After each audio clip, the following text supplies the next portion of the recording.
Olá, bem-vindo a mais uma aula de resoluções de exercícios do PIBID. Na aula de hoje, iremos resolver exercícios de solubilidade. Eu sou Priscila Morim, sob a coordenação do professor Edson Souza e a professora Marta Bueno. Vamos lá? Iremos iniciar com o exercício 1, que diz: os frascos contêm soluções saturadas de cloreto de sódio, o nosso sal de cozinha. E ele traz a imagem com o frasco 1 e o frasco 2. E o frasco 2 apresenta corpo de chão, conhecemos melhor como precipitado. E ele diz: podemos afirmar que, letra A solução do frasco 2 é mais concentrada que a solução do frasco 1.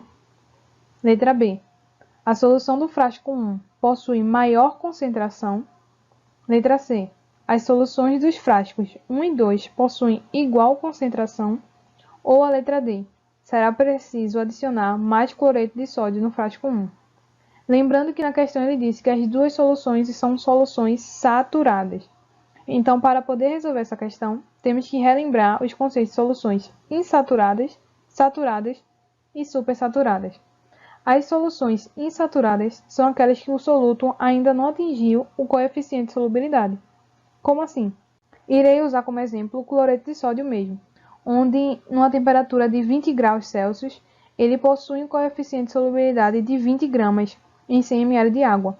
Se eu colocar apenas 15 gramas nessa solução, ela não vai ter atingido o coeficiente de solubilidade, que é 20 gramas. Então, ela será uma solução insaturada. A partir do momento que eu coloco até o coeficiente de solubilidade atingindo ele, a solução se transforma em uma solução saturada. Se eu colocasse as 20 gramas total, seria uma solução saturada, pois atingiu o coeficiente de solubilidade.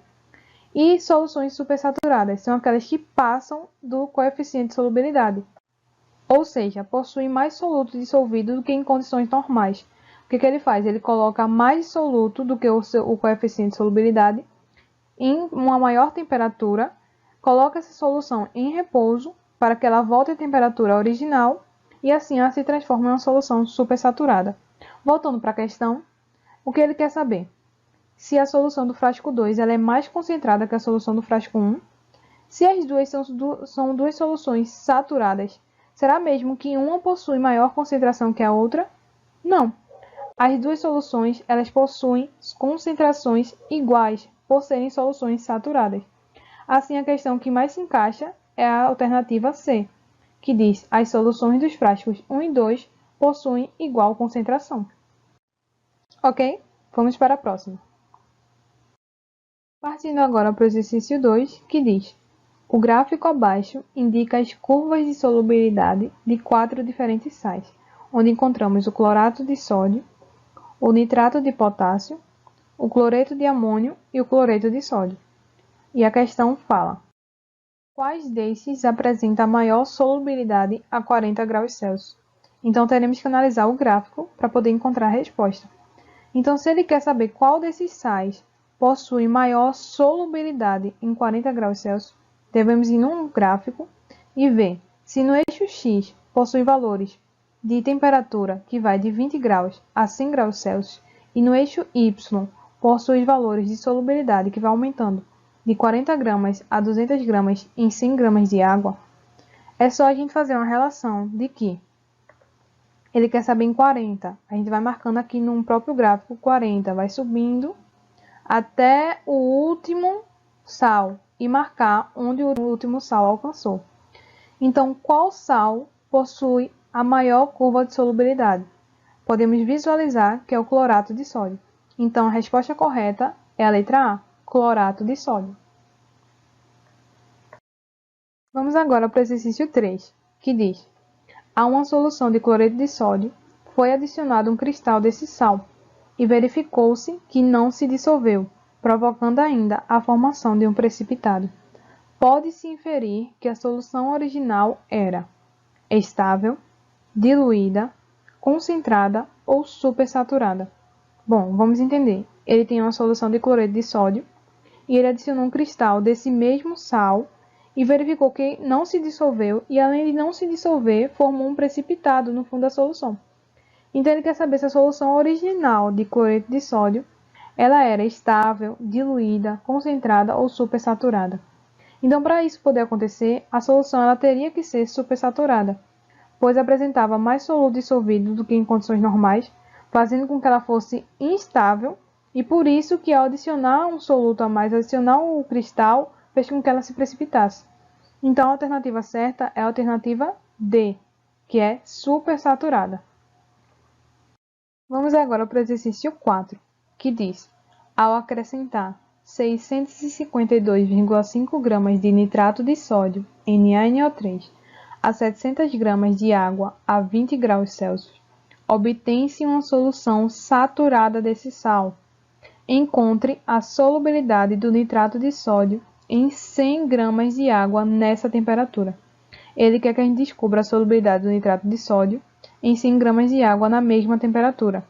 Ele deu uma informação muito importante, em que ele disse que obteve uma solução saturada desse sal utilizando esses valores. Então, se obteve uma solução saturada, sabemos que ela atingiu o coeficiente de solubilidade. Então, basta fazermos a regra de 3 utilizando o valor de cima, onde vai ser 652,5 gramas de nitrato de sódio para 750 gramas de água e 100 gramas de água para x. Basta fazer meio pelos extremos, onde iremos multiplicar 750 gramas vezes x e 652,5 vezes 100, onde vai dar 65.250 dividido por 750, que vai ser igual a 87. Então, basta procurarmos nas alternativas o valor que bate com 87, onde é a letra B. Exatamente, a letra B é a letra correta. Vamos agora para a nossa última questão, onde teremos um gráfico novamente para analisarmos. Vamos lá? A curva de solubilidade de um sal hipotético é... Traz um gráfico com a curva de solubilidade desse sal e diz: se a 20 graus Celsius misturarmos 20 gramas desse sal com 100 gramas de água, quando for atingido o equilíbrio, podemos afirmar que: letra A, 15 gramas do sal será corpo de fundo precipitado. Letra B, apenas 5 gramas do sal será dissolvido. Letra C, todo o sal será dissolvido. Ou letra D, 5 gramas do sal será corpo de fundo precipitado. Bom, nessa questão, basta analisarmos o gráfico e iremos encontrar a resposta. Ele diz que em 20 graus Celsius ele quer misturar 20 gramas do sal em 100 gramas de água e quer saber o que irá acontecer no caso. Num gráfico, temos valores de temperatura que variam de 0 a 50 graus Celsius e valores de solubilidade que variam de 0 a 25 gramas.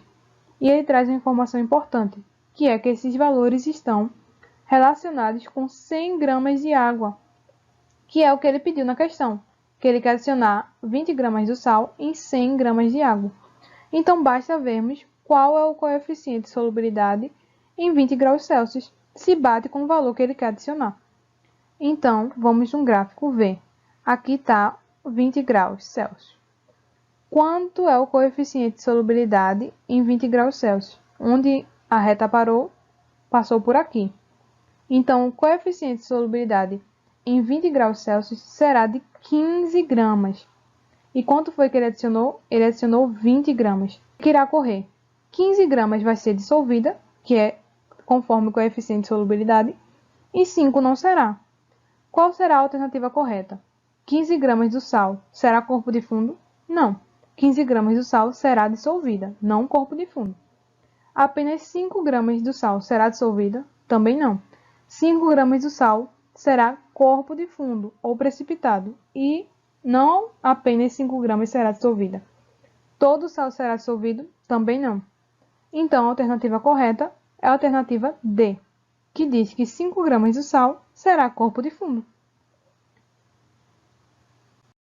Então é isso, pessoal. Espero que tenham entendido e gostado. Então, até a próxima aula. Tchau, tchau!